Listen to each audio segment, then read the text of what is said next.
지난주에 추수감사주일을 우리가 보냈습니다. 한 해 동안 하나님의 은혜를 감사하면서 예배도 드리고 또 예물도 드리고 성찬식도 하고 또 우리 아이들 워십과 함께 은혜로운 시간을 보냈습니다. 그렇게 추수감사주일이 끝났다고 해서 우리의 삶의 감사까지 끝나는 건 분명히 아니지요. 우리의 감사는 계속되어야 합니다. 이유는 우리 하나님의 인자하심이 영원하기 때문입니다. 이 하나님께서 인자하심이 영원하다라고 하는 이 표현은 우리가 지금 읽고 있는 이 시편 118편을 시작할 때 앞에 한 4번 정도 반복이 되었습니다.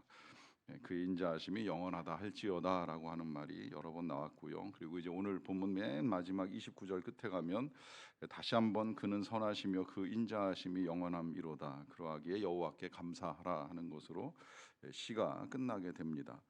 이 인자하심이 영원하다라고 하는 것이 오늘 말씀의 제목일 뿐만이 아니라 이것이 앞으로 우리가 계속 해야 될 일이기 때문입니다. 오늘도 내일도 우리는 계속해서 하나님의 그 인자하심을 감사해야 합니다.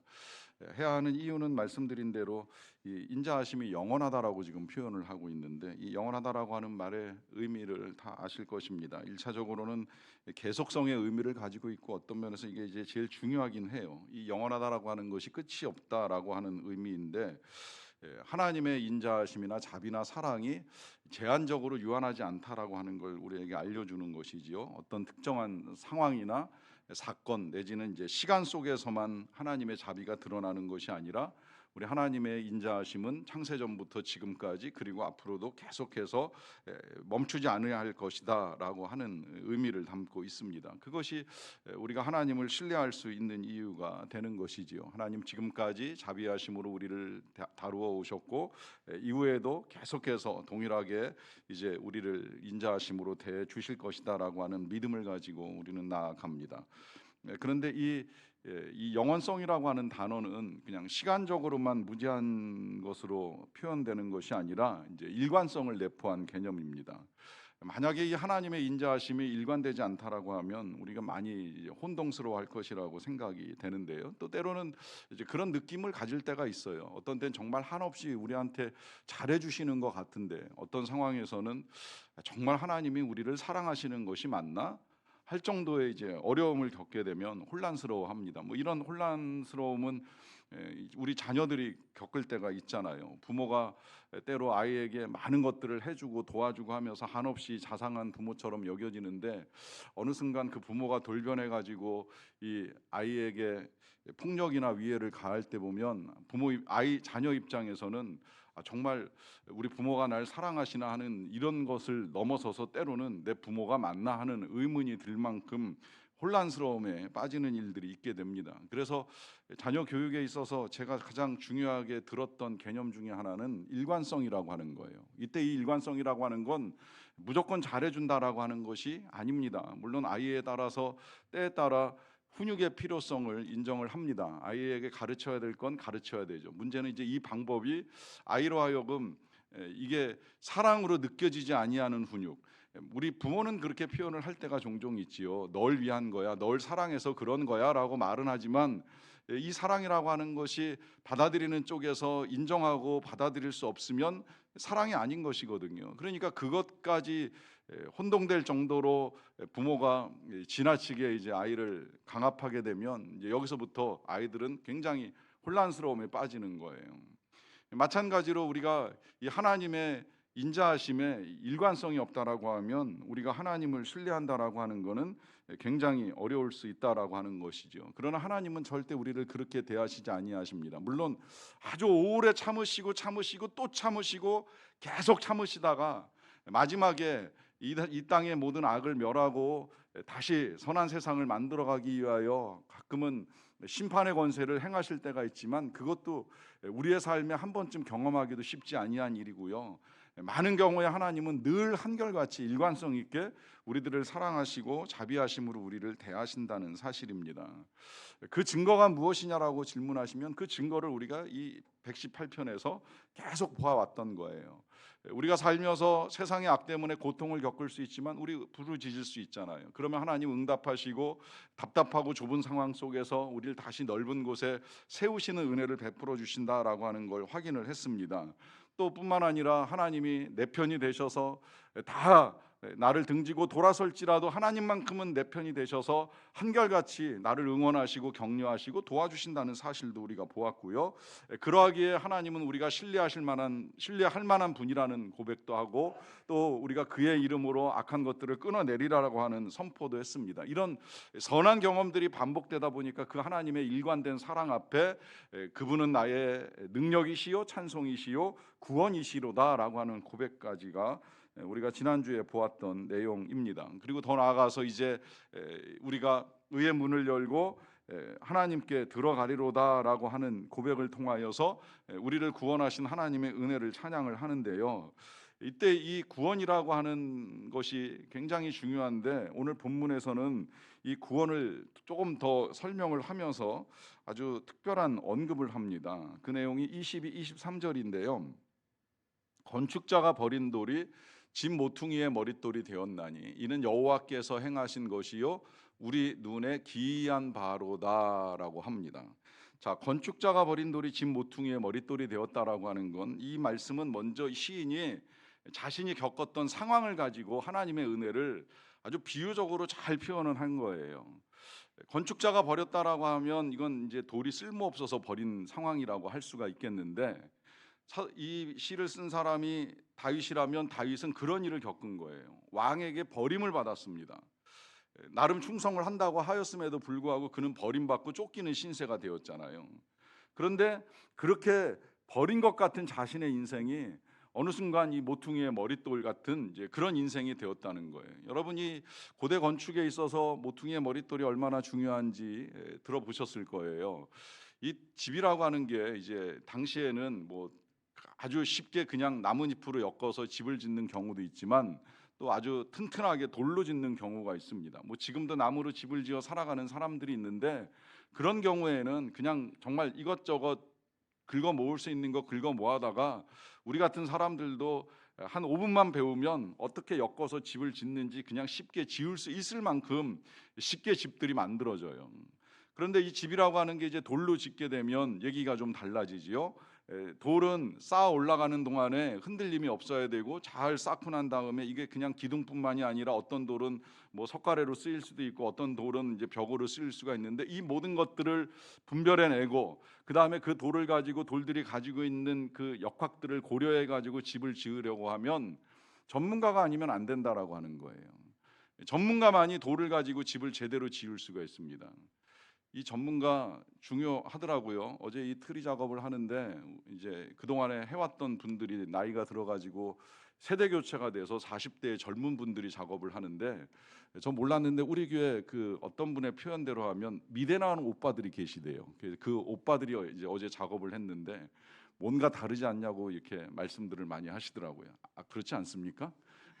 네. 이게 전문가가 지금 이 트리 장식을 꾸며낸 거예요. 전문가 그만큼 중요하다라고 하는 이야기입니다. 이제 그 가운데 돌 전문가, 건축자라고 하면 돌 전문가인 거예요. 그래서 돌 딱 보면 이거 어디에 쓸만하다 분명히 분별할 수 있는데, 그 가운데 버렸다라고 하면 이거 정말 아무짝에도 쓸모없는 돌이야라고 버림받았다 하는 의미입니다. 근데 그런 돌이 모퉁이의 머릿돌이 되었다라고 하는데, 이 모퉁이의 머릿돌은 가장 존귀한 돌입니다. 뭐 지금이야 이제 머릿돌을 건축 맨 끝자락에 뭐 건물에다가 이렇게 끼워 넣기도 하고 우리 교회 같이 그냥 바깥에다가 세워 놓기도 하지만, 과거에는 이 모퉁이 머릿돌이 하나가 자리를 잡게 되면 이 돌 하나를 가지고 수평의 기준이 되기도 하고 수직의 기준이 되기도 하는 거예요. 그러니까 가장 중요한 돌이 모퉁이의 머릿돌이 되는 겁니다. 지금 시인은 자신이 이제 그런 구원의 은혜를 입었다는 거예요. 왕에게는 버림받은 돌처럼 버려졌지만, 그러나 하나님은 그런 자신을 다시 모퉁이의 머릿돌같이 이스라엘의 왕으로 세우신 바 이 큰 구원의 은혜를 감사하면서 찬양을 하고 있는 것이죠. 그런데 여러분, 이 말씀이 우리가 낯설지 않은 이유가 있지요. 그것은 이 말씀이 여기서 이제 표현되고 끝난 것이 아니라 신약 성경으로 넘어오게 되면 우리 예수님 자신을 설명하실 때 이 구절을 인용을 해서 설명을 해요. 또 여러 사도들이 이제 예수님에 관한 복음의 서신을 전할 때에도 이 구절을 자주 인용을 해요. 그래서 우리가 이거 여러 번 들을 기회가 있었을 거예요. 건축자의 버린 돌이 모퉁이의 머릿돌이 되었다. 그러다 보니까 이제 이 구절은 구약 성경에서 예수님을 알려주는 이제 예언이 되고 증거가 된 거예요. 근데 실제로 이 일이 벌어졌어요. 이 예수님 당시에 성경의 가장 전문가가 누구입니까? 제사장들이고 서기관들이고 바리새인들이지요. 이 사람들 나름대로 성경에 능통하다고 생각했던 사람들이라 뭐 자기들 나름대로 이 성경을 해석해 가지고 율법을 만들기도 하고 그 율법대로 하지 않는 사람들을 비난하기도 하고 정죄하기도 했던 그런 사람들입니다. 문제는 이렇게 성경 좀 안다고 하는 이런 사람들이 오히려 예수님을 몰라보고 성경에서 수백 차례 미리 알려주신 이 예수님을 몰라보고 예수님을 버리는 거예요. 버리는 정도가 아니라 예수님을 짓밟고 무시하기까지 합니다. 아주 세상에서 가장 쓸모없는 인간처럼 여기면서 끝내는 우리 예수님을 십자가에서 죽기까지 내몰았던 사람들이 그야말로 나름 성경의 전문가라고 하는 사람들이었어요. 그런데 그 예수님이 그야말로 모퉁이의 머릿돌이 되셨잖아요. 교회의 머리가 되셨습니다. 우리 구원의 근원이 되셨습니다. 우리 인생에 있어서 가장 중요하신 분이 되었습니다. 교회도 그분을 기초로 해서 세워지고 우리의 인생도 그분을 기초로 해서 세워나가지 아니하면 그야말로 우리의 인생은 모래 위에 지은 집같이 창수가 나면 금방 허물어져 버리는 그런 인생이 돼버리고 마는 거예요. 참으로 귀한 돌 예수님이 우리 인생의 모퉁이의 머릿돌이 되신 것입니다. 문제는 이 귀한 분을 성경의 전문가라고 하는 당시의 사람들이 몰라보고 버림받았다라고 하는 것이죠. 그런데 놀랍게도 이 예수님이 머릿돌 되신다는 이 사실을 우리 예수님 나시기 1000년 전의 사람이 먼저 이제 우리에게 이렇게 증거로 알려주신 거예요.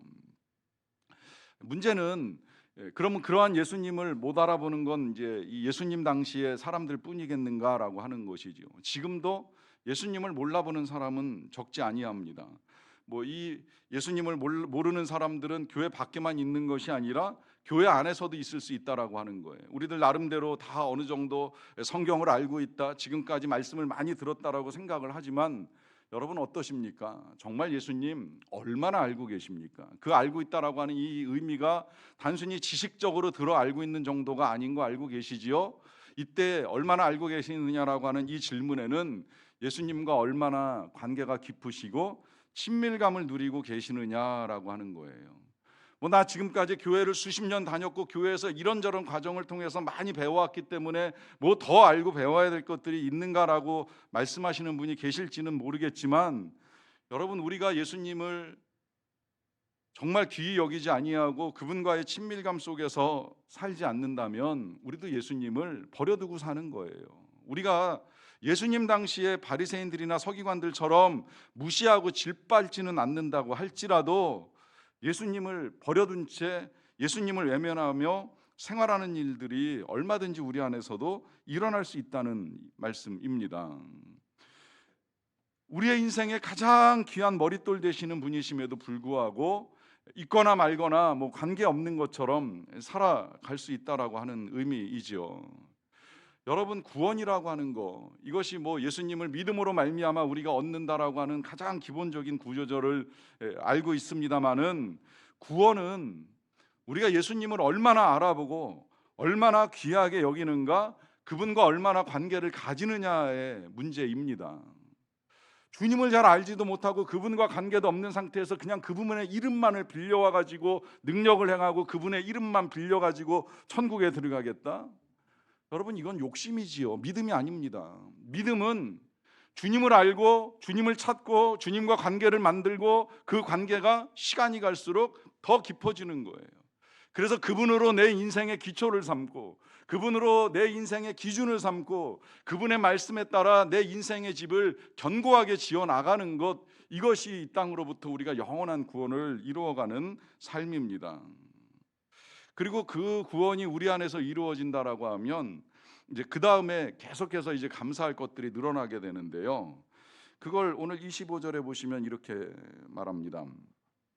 여호와여 구하옵나니 이제 구원하소서 여호와여 우리가 구하옵나니 이제 형통하게 하소서라고 합니다. 보시면 시인은 여기서 하나님이 자신에게 베풀어 주시는 구원의 은혜를 넘어서 가지고 이제는 이 형통케 하시는 은혜를 구하면서 하나님께 감사를 드리는 것을 볼 수가 있습니다. 그러니까 지금 이제 우리의 감사라고 하는 것이 하나님이 우리를 구원해 주셨다는 사실에서만 멈추는 것이 아니라 거기서 더 나아가서 형통케 하는 삶까지 이제 구하기도 하고 또 누리기도 하면서 하나님께 감사를 할 수 있다라고 하는 거예요. 그러니까 우리에게 베풀고자 하시는 하나님의 은혜는 단순히 구원에서 멈추는 것이 아닙니다. 사도 요한이 요한서신에서 우리에게 알려주신 것처럼 말하자면 이제 삼중 축복, 영혼이 잘 돼야 되고 그와 같이 범사가 잘 되고 강건케 하시는 데까지, 이게 지금 우리가 다 함께 누려야 될 구원이고 은혜이고 감사할 이유가 된다는 거예요. 그러니까 우리의 삶의 이 궁극적인 방향이나 목적이 구원에서 끝나는 게 아니에요. 형통까지 연결이 되어야 돼요. 구원에서 끝나는 것이 아니라 형통케 하는 삶이 되어야 한다라고 하는 것입니다. 그러면 이 형통이 무엇이에요? 이 형통 얼핏 들으면 성공처럼 들려질 수 있다고 말씀드렸어요. 나를 위한 성취 아닌가? 그런데 그거 아니라는 거 아시지요? 형통이라고 하는 건 내가 아니라 남에게 유익한 인생을 살아가는 것이 형통입니다. 그래서 성경에서 형통한 사람 그러면 제일 먼저 생각나는 사람이 있잖아요. 요셉. 그가 어떤 삶을 살았어요? 그는 성공한 인생처럼 보이지 않았어요. 처음에 그가 살았던 삶은 노예였잖아요. 그리고 죄수였어요. 근데 형통하다는 말을 듣습니다. 왜 그럴까요? 그는 노예로 살면서 보디발 장군의 집에 유익한 사람이 됩니다. 죄수로 살았지만 죄수로 살면서 감옥에서 간수에게 유익한 사람이 되는 거예요. 이게 형통이라고 성경이 우리에게 알려주는 거예요. 그러니까 지금 그가 살아가는 삶의 자리, 노예의 자리이고 죄수의 자리이지만 그 자리에서 누군가에게 도움되고 누군가에게 유익을 주는 삶, 이 삶이 성경이 형통이라고 우리에게 말씀합니다. 그러다 보니까 이제 나중에 그가 총리가 되어서는 그 중동의 많은 사람들이 가뭄에 허덕일 때에 그 모든 사람들에게 양식을 나누어 주고 도와주면서 계속해서 그 형통이 더 풍성하게 이루어져 가는 것을 경험하게 되는 것이지요. 이것이 하나님 백성의 삶이고 이것이 형통한 삶이라고 하는 것입니다. 이것이 하나님이 우리에게 원하시는 삶이고 이제 구원을 뛰어넘어서 우리가 한 차원 더 높게 살아가야 될 우리의 삶의 모습입니다. 그리고 이 모습이 이제 우리가 하나님의 형상을 회복한 모습이에요. 하나님의 형상 가장 중요한 건 지금 이 성경에서 우리에게 말씀하고 계시는 대로 그 인자심을 영원토록 드러내는 거잖아요. 그럼 우리도 뭐 크든 작든 우리의 이 자비, 우리의 사랑을 계속해서 드러내며 살아가는 삶, 이 형통한 삶이 하나님의 형상을 회복해낸 우리의 모습이 된다는 겁니다. 문제는 이게 이제 그냥 되는 것이 아니고요. 또 우리의 힘으로도 잘 안 됩니다. 말씀드린 대로 이 구원이라는 것 자체가 우리의 힘으로 이루어갈 수 있는 일이 아니잖아요. 요셉도요. 처음엔 자기 스스로도 구원할 수 없는 불행한 인생이었어요. 그는 형들에 의해서 구덩이에 던져지는 일을 겪잖아요. 이 구덩이가 혼자 힘으로 나올 수가 없어요. 그리고 누가 먹을 걸 주고 마실 걸 주지 아니하면 그냥 그 구덩이 속에서 목마름과 배고픔 가운데 죽어가는 거예요. 그러니까 일순간 이 요셉도요 죽음 앞에 직면을 했습니다. 물론 다행히 상인들이 지나가고 형들 중에 한 사람이 그냥 팔아버리자라고 하는 제안을 하는 바람에 거기서 벗어날 수 있는 은혜를 누렸지만 어쨌든 그도 죽음 앞에서 구원받은 인생이 돼버리고 마는 거죠. 근데 이제 그 다음에 삶이 달라지는 거예요. 구원받고 끝나서 자기 목숨 한 명 구제하겠다고 안간힘 쓰며 발버둥 치며 살아가는 그런 인생이 아니라고 하는 것입니다. 그 이후에 그는 비록 노예로 팔려가긴 했지만 그 자리에서 섬기고 도와주면서 형통한 삶을 이루어 갑니다. 이것이 바로 형통케 하시는 하나님의 은혜이고 구원하시는 하나님의 은혜입니다. 이걸 이제 감사를 드리는 것인데요. 자, 이제 그렇다면 우리는 우리가 살아가는 우리의 삶의 자리에서 어떻게 이 형통함을 이루어 갈 수 있겠습니까? 여러분, 우리가 뭐 노예로 살 것도 아니고 죄수로 살 건 더더욱 아니지 않겠습니까? 또 그렇다고 해서 뭐 우리 중에 누가 총리가 될지는 모르겠지만 뭐 총리같이 대단한 직위를 얻어가지고 형통케 하는 일을 하기도 쉽지는 않을 거라고 생각을 합니다. 자, 그러면 우리는 이 세상에서 어떤 형통함을 이루며 살아갈 수가 있을까요? 여러분 생각을 해보세요. 정말 내가 남에게 줄 수 있는 가장 좋은 유익함은 무엇일까 하는 것입니다. 여러분, 이걸 우리가 자녀들의 삶에 놓고서도 한번 적용을 해볼 필요가 있어요. 우리의 자녀들에게 있어서 부모로서 가장 유익하게 줄 수 있는 것이 무엇이라고 생각을 하십니까? 내가 내 자녀에게 이걸 주면 가장 유익할 거야 라고 여겨지는 건 무엇입니까? 이거 지금 사람마다 다 중요하게 여기는 것들이 조금씩 다르다 보니까 재산을 주면 유익할까, 학력을 물려주면 유익할까, 실력과 능력을 키워주면 유익할까, 이렇게 생각을 하지요. 뭐 다 필요하고 도움이 될지는 모르겠지만 여러분, 우리 자녀들의 삶에 있어서도 가장 유익한 건 그야말로 우리의 인생의 머릿돌이 되시는 예수님을 만나는 겁니다. 예수님을 전해주는 겁니다. 이 예수님을 만나지 않고 예수님을 모른다면 아무리 세상 많은 것을 가지고 있고 많은 것을 알고 있다 할지라도 그럴지라도 그 인생은 버려진 돌과 크게 다름없는 인생이 돼버리고 마는 거예요. 그러나 때로 이 세상에서 버려진 것처럼 보이는 인생이라 할지라도 그가 머릿돌 대신 예수님을 만나고 예수님을 기초로 자기의 인생을 만들어갈 수만 있다면 그 인생은 어떤 궁전보다도 튼튼하고 훌륭한 집을 지어갈 수가 있는 것입니다. 그러하기 때문에 우리가 누군가를 형통하게 한다, 내 인생을 통해서 형통한 삶을 산다라고 할 때의 가장 중요한 형통은 다른 사람들에게 구원의 은혜를 전하는 거예요. 예수님을 전하는 거예요. 우리의 인생의 가장 중요한 필요는 예수님이시라는 사실을 알고 그 구원의 은혜를 전하는 것입니다. 이 문제를 톰 라이트 목사님이 이렇게 말씀하시더라고요. 예수님을 따르는 사람들은 그분이 그 당시에 이스라엘을 위하여 하신 일들을 지금 이 세상에서 해나가는 것이다 라고 말씀하십니다. 우리 예수님도 이 땅에 오셔서 회개하고 복음을 믿으라 천국이 너희에게 가까이 왔다고 선포하셨던 것처럼 우리도 지금 이 세상에서 회개하고 복음을 믿을 것을 전하는 우리의 삶이 구원받은 자의 형통한 삶이라 하는 의미입니다. 그렇게 하려고 하면 이제 우리가 아주 이 예수님을 정말 잘 알고 또 잘 믿어야 되는데요.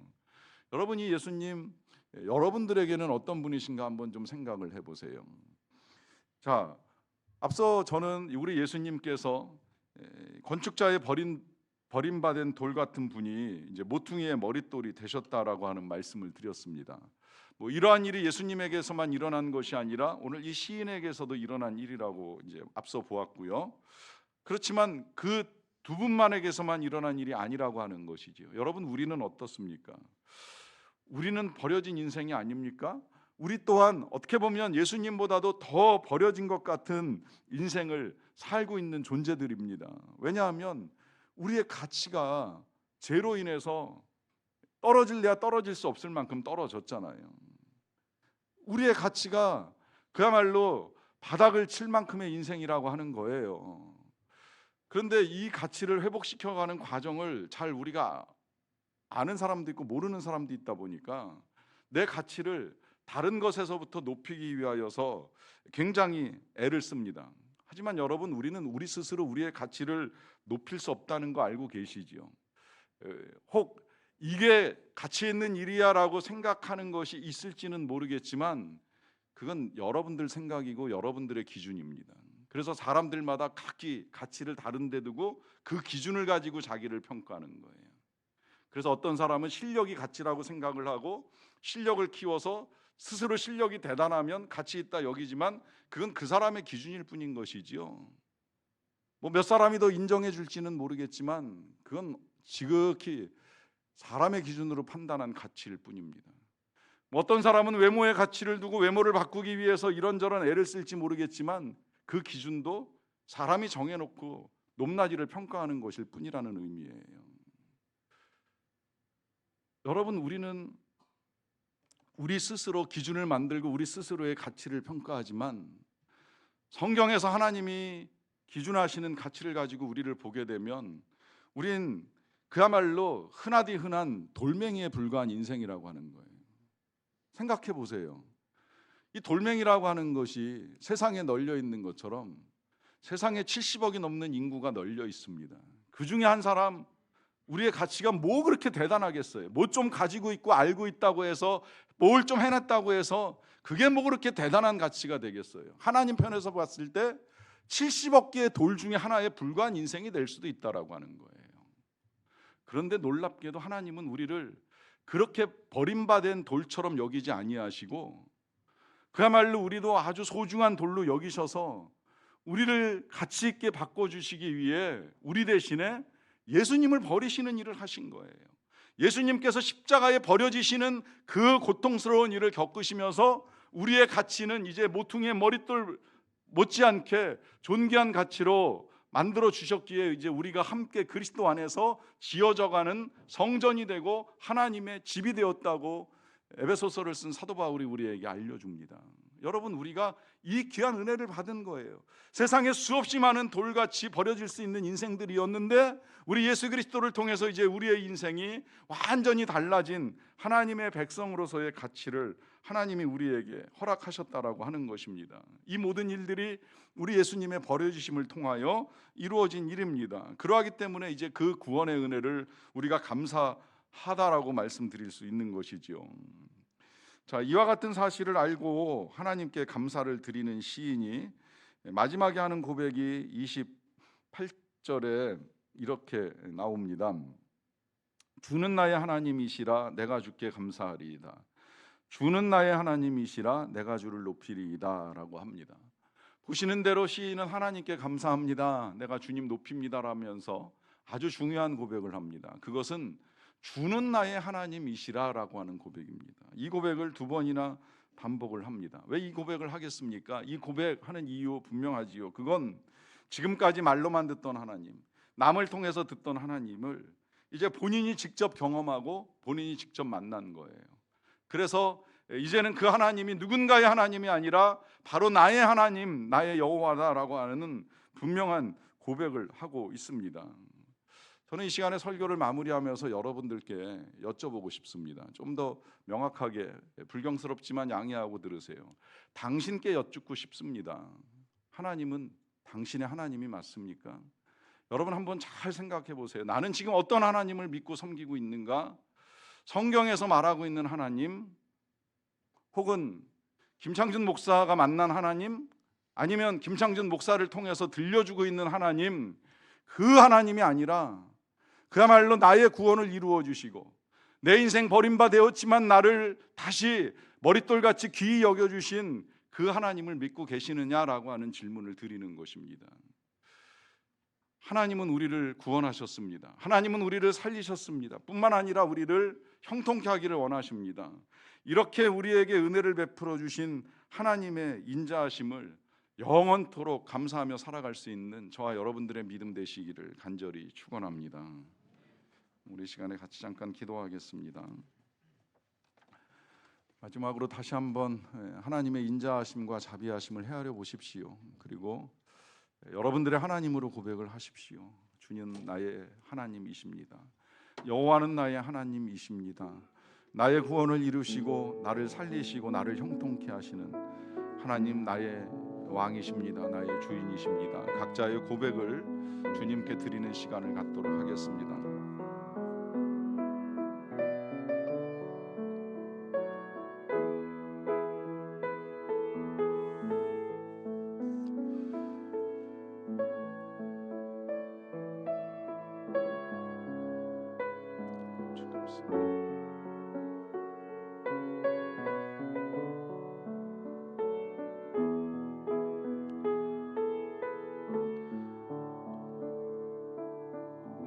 여호와 나의 하나님이십니다. 나의 구원을 이루시고 나를 살리시고 나를 형통케 하시며 나를 통하여 열방 가운데 그 이름 높이시기 원하시는 하나님, 나의 하나님이십니다. 모든 은혜 감사합니다. 그 영원한 인자하심과 자비하심을 찬양하며 감사합니다. 예수님의 이름으로 기도하옵나이다. 아멘.